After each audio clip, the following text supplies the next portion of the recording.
ان اولیاء اللہ، بے شک جو اولیاء اللہ ہیں، لا خوف علیہم ولا هم یحزنون، نہ ان پر کوئی خوف نہ وہ غمگین ہوں گے۔ خوف اور غم کے اندر فرق ہے۔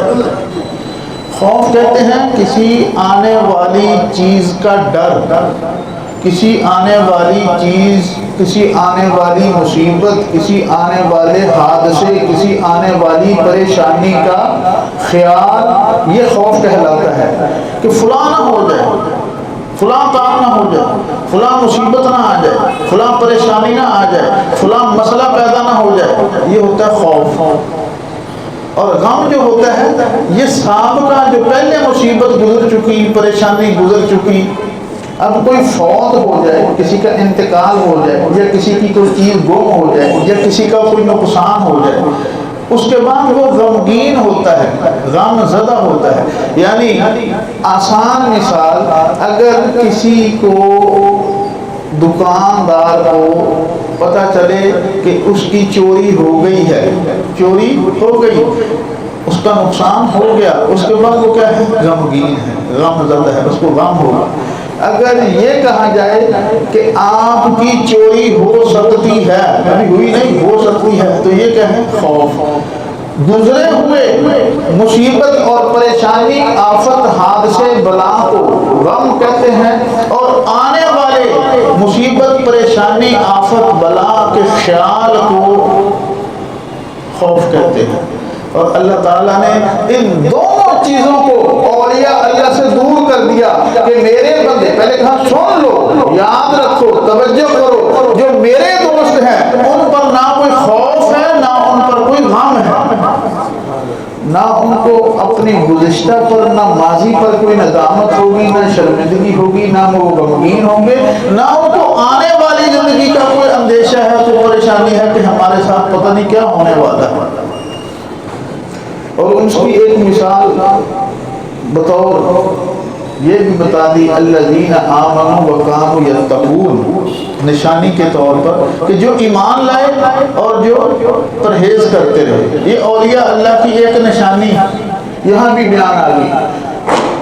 الذین آمنوا، جو پکے مومن، وکانوا یتقون، اور پرہیزگار، اللہ سے ڈرنے والے، اللہ کا خوف ان کے دلوں میں ہر وقت موجود، اور جن کے دلوں میں اللہ کا ڈر اور خوف ہوتا ہے، اور صرف اللہ کے ڈر اور خوف کی وجہ سے وہ گناہ سے پیچھے ہٹتے ہیں، دور بھاگتے ہیں، تو یہ ولی ہونے کی نشانی ہے۔ حدیث میں جیسے ولی کی نشانی پوچھی گئی کہ ولی کس کو کہتے ہیں، نبی اکرم صلی اللہ علیہ وسلم سے سوال کیا گیا ولی کس کو کہتے ہیں؟ حضور علیہ السلام نے فرمایا اذا رأوا ذکر اللہ، ولی اس کو کہتے ہیں کہ جس کو تم دیکھو اور دیکھتے ہی اللہ یاد آ جائے، جس کی شکل دیکھتے ہی، جس کا لباس، جس کی وضع قطع، جس کو دیکھتے ہی تمہیں خدا کی یاد آ جائے، وہ ولی ہے۔ صحابہ کرام نے ایک اور سوال کیا، اور سوال کرنے والوں پہ بھی قربان اور جواب دینے والے پہ بھی قربان۔ صحابہ کرام نے سوال نہیں کیا، اور ان کے سوالات نے، صحابہ کرام کے سوالات نے ہمارے لیے بہت آسانیاں پیدا فرمائی، بڑی آسانیاں پیدا فرمائی۔ صحابہ نے سوال کی یا رسول اللہ، کبھی آدمی ولیوں سے محبت تو کرتا ہے، کہو الحمدللہ، ہم سب ولیوں سے محبت کرتے ہیں، لیکن ہم اپنے عمل کی وجہ سے، اپنے کردار کی وجہ سے، اپنی گفتار کی وجہ سے، اپنے حالات کی وجہ سے ان کے مقام اور ان کے درجے تک پہنچ نہیں سکتے۔ تو صحابہ نے بھی یہی سوال کیا حضور سے، یا رسول اللہ، ہم اپنے عمل کی وجہ سے ان تک نہ پہنچ سکیں، لیکن محبت کریں اللہ کے ولیوں سے، اللہ کے نیک بندوں سے جو متقی اور پرہیزگار ہیں، ان سے محبت کریں، اور ہمارے اعمال ان سے کم ہوں، تو پھر کیا معاملہ ہوگا؟ حضور علیہ السلام نے جواب کیا فرمایا، المرء مع من احب، آدمی کا حشر اسی کے ساتھ ہوگا جس سے وہ محبت کرتا ہے۔ اگر آپ اولیاء اللہ سے محبت کرنے والے ہیں، اولیاء اللہ کی محبت آپ کے دل میں موجود ہے، تو آپ کا حشر بھی انہی کے ساتھ ہوگا۔ اور رسول اکرم صلی صلی اللہ علیہ وسلم 3 دن تک نہیں آئے. یہ نہیں کہ مسجد میں نہیں آئے، صحابہ کی مجلس میں نہیں آئے، نماز پڑھائی، نماز پڑھا کے گھر چلے گئے. اب معمول یہ تھا کہ نماز پڑھنے کے بعد یا نماز پڑھنے سے پہلے صحابہ سے ہم کلام ہوتے، نشست ہوتی، باتیں ہوتی، سوالات ہوتے، دین کی تعلیم ہوتی، ہلکا لگتا، بات چیت ہوتی اور حالات ایک دوسرے کے دریافت ہوتے، خبر گیری ہوتی. لیکن 3 دن ایسے گزرے کہ نبی اکرم صلی اللہ علیہ وسلم نماز پڑھانے آتے اور نماز پڑھانے کے بعد واپس حجرے میں تشریف لے جاتے. 3 دن کے بعد جب آپ کا یہ معمول ختم ہوا اور آپ بیٹھے صحابہ نے سوال کر لیا، یا رسول اللہ یہ کیا معاملہ تھا کہ آپ 3 دن تک نہیں آئے، ہمیں وقت نہیں دیا، ہماری مجلس میں نہیں آئے. یہ ایک اور چیز ہے جس کو سمجھنا چاہیے.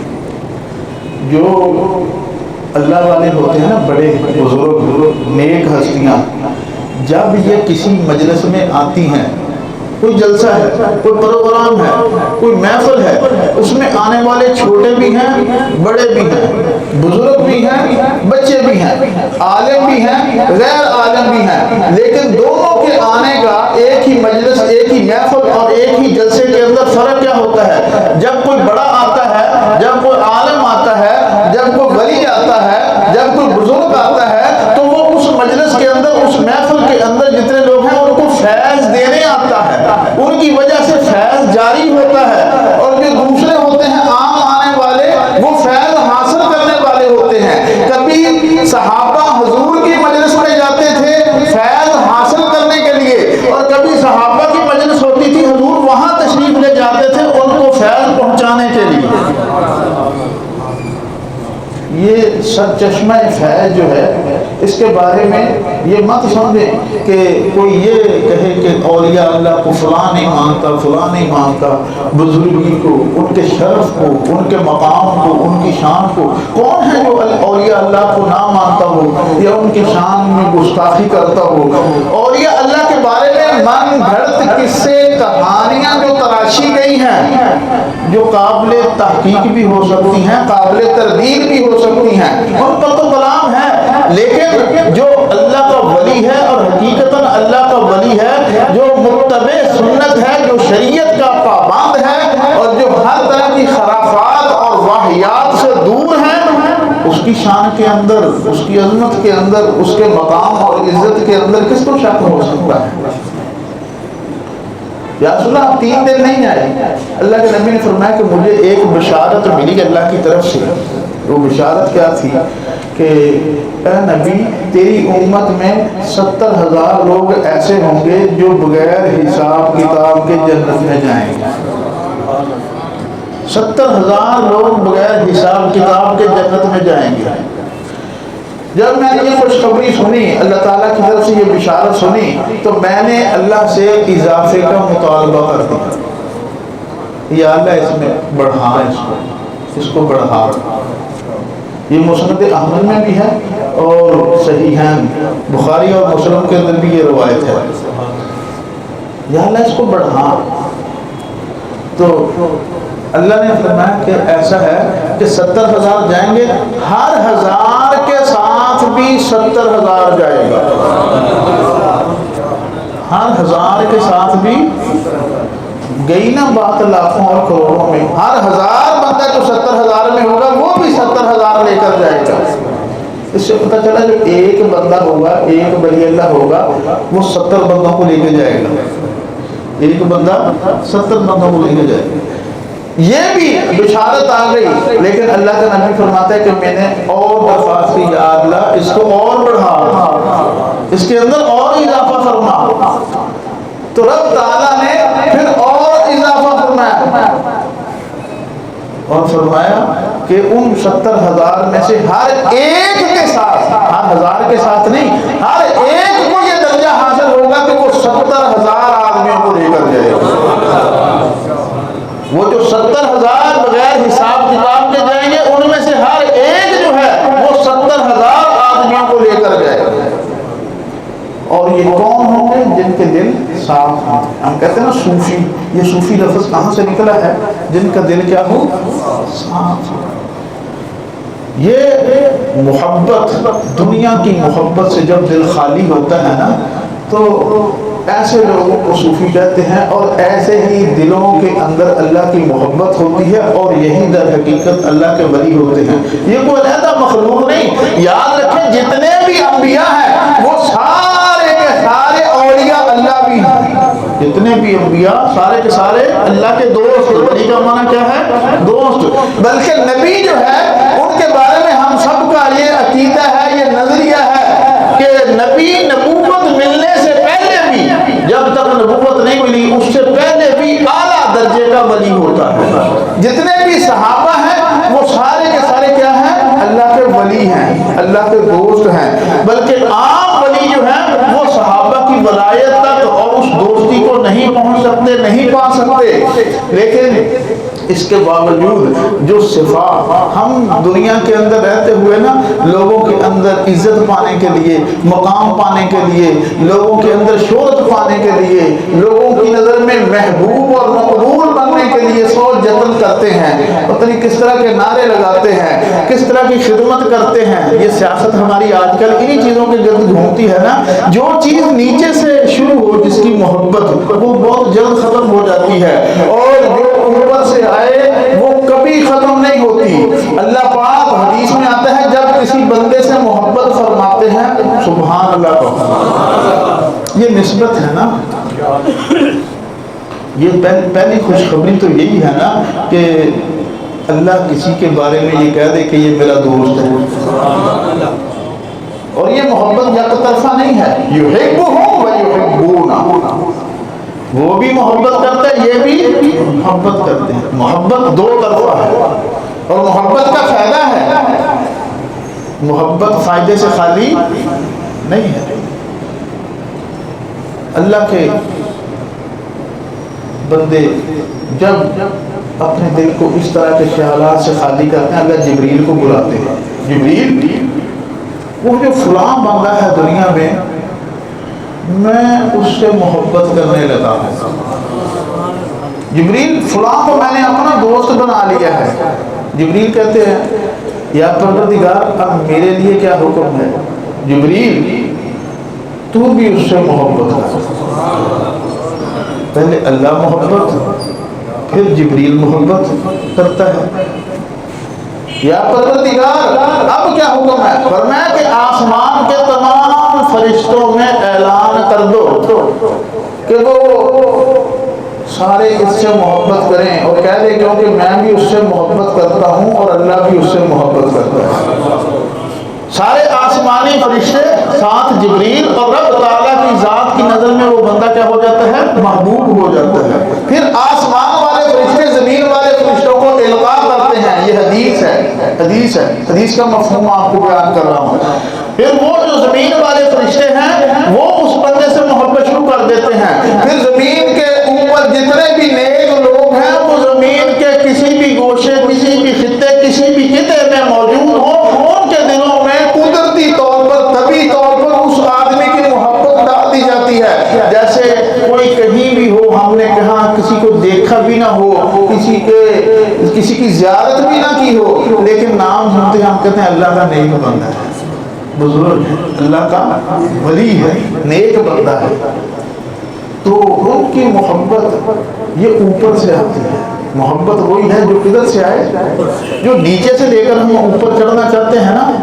آج کیا ہے؟ آج ہم ہار پہنا رہے ہیں. آج کیا ہے؟ آج ہم اس کو اپنے کندھوں پہ اٹھا رہے ہیں. ہم سمجھتے ہیں کہ مجھے کندھوں پہ اٹھایا ہوا ہے. ہم سمجھتے ہیں لوگوں نے میرے گلے میں ہاتھ ڈالا ہوا ہے. ہم سمجھتے ہیں کہ آج میرے زندہ باد کے نعرے لگ رہے ہیں. لیکن چند روز نہیں گزرتے کہ وہ ہار بھی اتر جاتا ہے, وہ کندھوں سے بھی اکال پھینکتے ہیں, وہ جیلوں میں بھی ڈالتے ہیں, زندہ باد کی بجائے مردہ باد کے نعرے بھی لگتے ہیں. کیونکہ ہمارا جو راستہ تھا وہ غلط تھا. ہم نے محبوب اور مقبول بننے کے لیے جو صحیح طریقہ تھا وہ صحیح راستہ تھا, اختیار ہی نہیں کیا.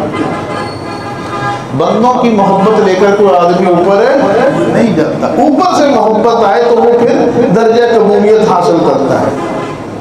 اور یہ اللہ کے نیک بندے جو ہوتے ہیں، جو اولیاء اللہ ہوتے ہیں، اذا ذکر اللہ، دیکھتے ہی جن کو اللہ یاد آ جائے۔ اور یہ ایسا دروازہ کہ کیا اس کو بند کر دیا گیا؟ درجہ نبوت یا درجہ صحابیت وہ عطائی ہے، وہ انتخاب ہے، وہ ہم نہیں پا سکتے، وہ قصبی نہیں ہے۔ لیکن درجہ ولایت جو ہے یہ قصبی ہے۔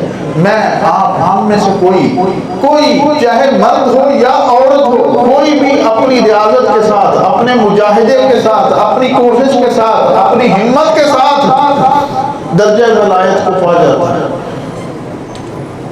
ہم تو رات کے آخری پہر میں سوئے ہوتے ہیں، جو صبح سحری کا وقت ہوتا ہے، جو تہجد کا وقت ہوتا ہے، جب اٹھنے کا وقت ہوتا ہے، گڑگڑانے کا وقت ہوتا ہے، جب رب تعالیٰ کے خزانے تقسیم ہو رہے ہوتے ہیں، جب خزانوں کا منہ کھولا ہوتا ہے، جب خزانوں کی گریں کھلی ہوتی ہیں، اس وقت وہ وقت رب تعالیٰ کی رحمتوں کا اور خزانوں کے تقسیم کا وقت ہوتا ہے۔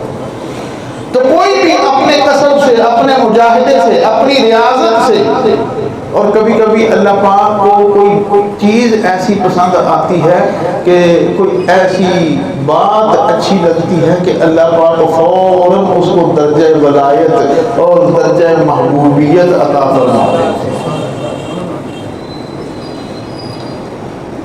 حضرت جنید بغدادی، کیونکہ ولایت کا معنی کیا ہے؟ قرب، اللہ کا قرب حاصل کرنا۔ وہ کہہ رہے کہ 17 سال ہو گئے، 17 سال اللہ کا قرب حاصل کرنے کے لیے کبھی جنگلوں میں، کبھی دریاؤں میں، کبھی پہاڑوں میں، کبھی بیابانوں میں، کبھی صحراؤں میں، کبھی بازاروں میں، کبھی گھروں میں، کبھی خدمت میں، کبھی مشقت میں 17 سال گزر گئے، لیکن قرب الہی کی منزل ابھی تک میں نہیں پا سکا تھا۔ لیکن ایک رات ایسا ہوا کہ میری والدہ جو تھی اس کی طبیعت خراب تھی، وہ بیمار تھی، وہ لیٹی ہوئی تھی، میں اپنی والدہ کی خدمت میں تھا، تو والدہ کو گرمی لگی تو اس نے کہا کہ بیٹا یہ دروازہ کمرے کا کھول دو۔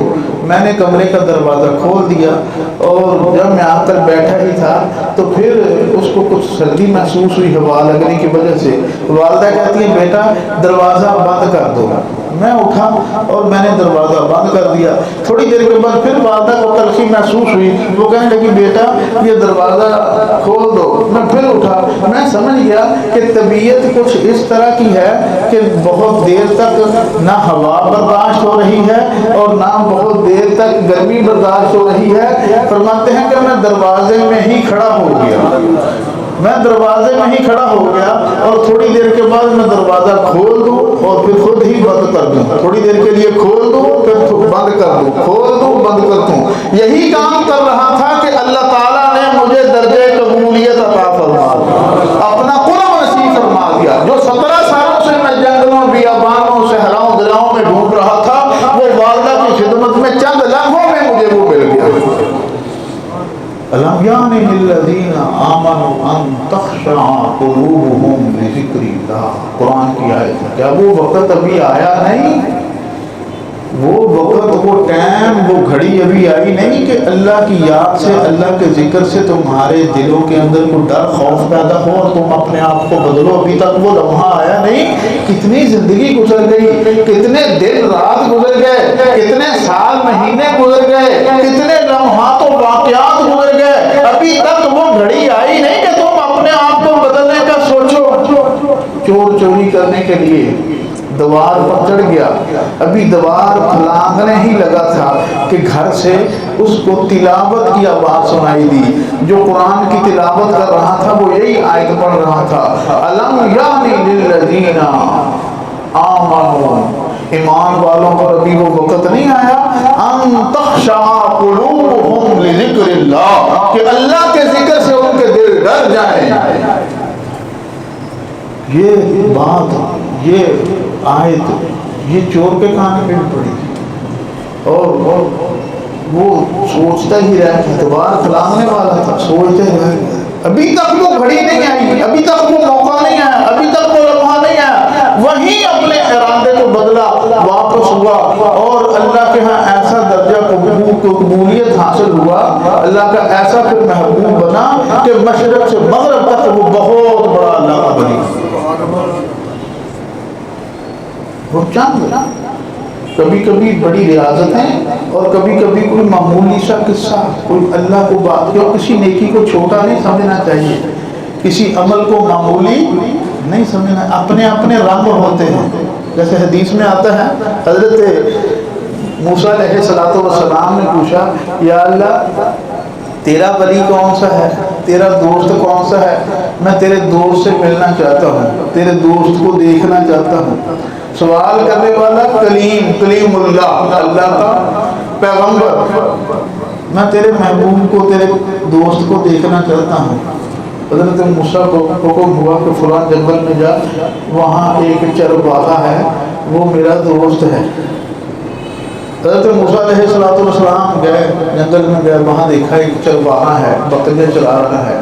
یہ دوستی کا دیکھے، دوستی کی باتیں، راز نیاز کی باتیں، اظہار کیسے ہو رہا ہے محبت کا، وہ پتہ کیا بات کر رہا ہے، یا اللہ یا میرے رب، بخاری شریف کے اندر یہ بات ہے، یا میرے رب، کہتا کبھی تو میرے سامنے آ، اے میرے رب، اے میرے آقا، اے میرے پالن ہار، اے میرے مالک و خالق، کبھی میرے سامنے آ، میں تجھے نہلاؤں، میں تجھے خوبصورت کپڑے پہناؤں، میں تیرے خوشبو لگاؤں، میں تیری آنکھوں میں سرما لگاؤں، میں تیرے سر پر تیل لگاؤں، میں تیرے بال کنگھی سے بناؤں، میں تجھے بہت خوبصورت بناؤں، پھر میں تجھے بوسہ دوں، اے میرے پروردگار میرے سامنے۔ یہ ہے رنگ محبت کا، یا پروردگار یہ چرواہا دیکھا موسیٰ کتنی محبت اس کے دل میں میرے لیے ہے، رنگ اپنا ہے جو بے تکلفی ہوتی ہے نا کسی سے۔ ایک صحابی تھے، وہ دیہاتی تھے، وہ نبی اکرم صلی اللہ علیہ وسلم کی مجلس میں کبھی کبھی آتے تھے۔ اس میں یہ نہیں ہوتا کون غریب ہے، کون امیر ہے، کون مالدار ہے، اس کی غربت پر سارے مالداروں کی مالداری قربان، سارے تاجداروں کی تاجداری قربان۔ وہ ایسا غریب، وہ دیہاتی، وہ حضور کے پاس آ جاتا، بیٹھتا، کرتا کیا تھا، دیہات سے آتا تھا، یہ چھاپڑی فروش نہیں ہوتے، چھاپڑی ٹوکری رکھی ہے سر پہ، اس پہ ترکاری ہے، کچھ چیزیں ہیں، کچھ سبزیاں ہیں، کچھ ایسی چیزیں ہیں، وہ اٹھائی ہوئی ہیں سر پہ، وہ آتا اور بیچتا اور شہر کی چیزیں واپس، وہ حضور کی مجلس میں بھی آ جاتا، وہ دیہات کی باتیں سناتا، گاؤں کی باتیں سناتا، گاؤں کی پہلیاں سناتا، نبی اکرم صلی اللہ علیہ وسلم کی مجلس میں بیٹھتا، حضور علیہ السلام اس کی باتیں سن کر مسکراتے رہتے اور اس کی باتوں سے، اس سے کئی باتیں پوچھتے رہتے، صحابہ بھی بیٹھے محظوظ ہوتے رہتے، لطف حاصل کرتے رہتے۔ حضور کبھی کبھی پریشان ہوتے، غمگین ہوتے، تو صحابہ کہتے ہیں ہم سوچتے یار وہ پینڈو، وہ دیہاتی آ جائے نا تو حضور کا مزاج بدل جائے، حضور کی طرح طبیعت خوش ہو جائے۔ وہ ہم اس کا اتنا انتظار بھی کیا کرتے تھے کہ وہ آئے گا تو حضور کی طبیعت میں ذرا خوش مزاجی آ جائے گی، حضور کی طبیعت بحال ہو جائے گی۔ حضور خود فرماتے یہ میرا دوست ہے۔ پینڈو کے بارے میں، دیہاتی کے بارے میں کیا فرماتے ہیں، یہ میرا دوست ہے، اور فرمایا یہ میرا دیہاتی دوست ہے، میں اس کا شہری دوست ہوں، یہ میرا غریب دوست ہے، یہ دیہات سے آیا ہے۔ ایک دفعہ حضرت انس فرماتے ہیں کہ حضور کے ساتھ ہم بازار میں جا رہے تھے، وہ بازار میں اسی اپنی چھاپڑی کے اندر سے سامان بیچ رہا تھا، مجلس کے اندر، محفل کے اندر، مسجد کے اندر، تو حضور نے اس کے ساتھ کئی مرتبہ محبت کا اظہار کیا تھا۔ آج بازار میں ملاقات ہو گئی، وہ اپنا سامان بیچ رہا ہے، اللہ کا نبی پیچھے سے گئے، حدیث میں آتا ہے پیچھے سے جا کر یوں اس کی آنکھوں پر ہاتھ رکھ لیے، جیسے ہم نہیں کبھی کبھی رکھ لیتے، پیچھے سے جا کر اس کی آنکھوں پر ہاتھ رکھ لیے، جیسے ہم کہتے ہیں بوجھ کون، بتاؤ کون ہوں میں۔ جب حضور علیہ السلام نے پوچھا نا بتاؤ میں کون ہوں، وہ کہنے لگا آپ کو پوچھنے کی یا بتانے کی کیا ضرورت ہے، خوشبو بتا دیتی ہے آپ کون ہیں، خوشبو بتا دیتی ہے آپ کو۔ وہ اپنی کمر کو حضور علیہ السلام کے سینے سے ملنے میں. اور وہ کہنے لگا یا حضور علیہ السلام نے فرمایا کہ تو میرا دوست ہے، تجھے جب بھی تجھے دیکھتا ہوں مجھے بہت پیار آتا ہے تیرے اوپر، مجھے تیرے ساتھ بڑی محبت ہے. اور جس طرح اللہ تعالیٰ کی محبت کے کئی جلوے سامنے آتے ہیں، نبی اکرم صلی اللہ علیہ وسلم کی حضرت بلال کے ساتھ جھلکیاں، اس صحابی کے ساتھ جھلکیاں، حضرت جلبیب کے ساتھ جھلکیاں یہ سامنے نظر آتی ہیں اور محبت کے رنگ نظر آتے ہیں. لیکن بات یہ کہہ رہا تھا کہ وہ تھا تو غریب لیکن مالدار بھی اس پہ رشک کیا کرتے تھے. کیوں؟ امیری اور غریبی کا ولایت کے ساتھ، اللہ کے دوست ہونے کے ساتھ کوئی دخل، کوئی رکاوٹ، کوئی معاملہ نہیں ہے. ایک آدمی جب اللہ دروازے کھولتا ہے تو پھر اس کی رحمت سے کوئی چیز بعید نہیں ہوتی. ایک آدمی ہے، اب وہ راستے سے گزر رہا ہے، گزرتے گزرتے اس نے دیکھا کہ پانی کھڑا ہے کسی جگہ، گندا پانی، اس میں ایک کاغذ کا ٹکڑا پڑا ہوا ہے. اس نے دیکھا کہ کاغذ کے ٹکڑے پہ کچھ لکھا ہوا ہے. وہ تھوڑا سا اور قریب ہوا، اس نے دیکھا کہ اس کاغذ کے ٹکڑے پہ اللہ کا نام لکھا ہوا ہے. کاغذ کے ٹکڑے پہ اللہ کا نام لکھا ہوا ہے اور وہ پانی میں پڑا ہے اور پانی بھی صاف نہیں ہے. ہماری بھی بدقسمتی کہ یہ پکوڑے بھی اسی میں بیچتے ہیں، جلیبیاں بھی اسی شاپروں میں، انہی کاغذوں میں، اور جو سودا صرف جو سامان ہے انہی اخبارات میں، انہی کتابوں میں، اسی ردی کو کاغذ اور شاپر بنا کر پھر اسی میں، اور پھر ویسے ہی وہ گلیوں میں، کوڑوں میں، ٹوکریوں میں، بازاروں میں. جب یہ بے ادبی اس طرح کی ہوگی تو پھر وہ علم کی برکات سے بھی ہم محروم ہوں گے.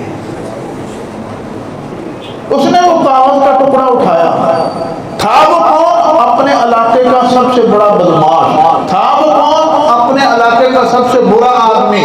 تھا وہ کون؟ اپنے علاقے کا سب سے بدنام آدمی. لیکن کیا ہوا؟ اس نے وہ کاغذ کا ٹکڑا اٹھایا، اٹھا کر اس کو دھویا. دھونے کے بعد اس کو اپنے منہ پر رکھا، چوما، اپنے ماتھے پہ لگایا، پھر اس کو اکٹھا کیا، اس کا تعویذ بنایا کہ اللہ کا نام ایسے پانی میں، پھر وہ پہن کر سو گیا.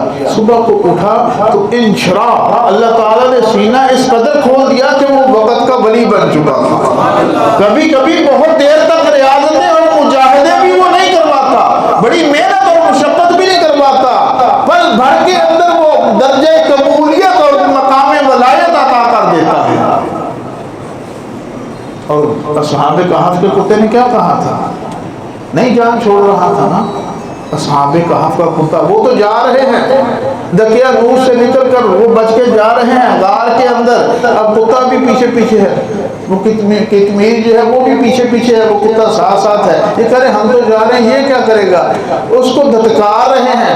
وہ اصحاب کہف وہ روڑا پتھر اٹھا کر اس کو مار رہے ہیں کہ تو چلا جا، تو واپس جا، تو نکل جا، ہم تو غار میں جا رہے ہیں، ہمارا مستقبل پتہ نہیں کیا ہے. تو وہ کتے نے بزبان حال یہ کہا، لا تطردونی، مجھے نہ دھتکارو، مجھے نہ مارو، فإنی احب اولیاء اللہ، میں اللہ کے ولیوں سے محبت کرنے والا ہوں، میں اولیاء اللہ سے دوستی رکھنے والا ہوں. تو جہاں جس غار کے اندر وہ صحابہ گئے، وہ اصحاب کہف گئے، اسی غار کے منہ پر وہ کتا بیٹھ گیا. جب وہ جاگے یہی کتا بھی جاگا. اولیاء اللہ سے محبت یہ فائدے سے خالی نہیں ہے، بلکہ ہمارا تو یہ عقیدہ ہے، نظریہ ہے، مسلک ہے کہ زندگی کے اندر کس طرح ان سے فیض حاصل ہوتا ہے، اور جب ان کا انتقال ہو جائے، وصال ہو جائے، یہ اس دنیا سے پردہ بھی کر جائیں، بعد از وفات بھی ان کا فیض جاری رہتا ہے.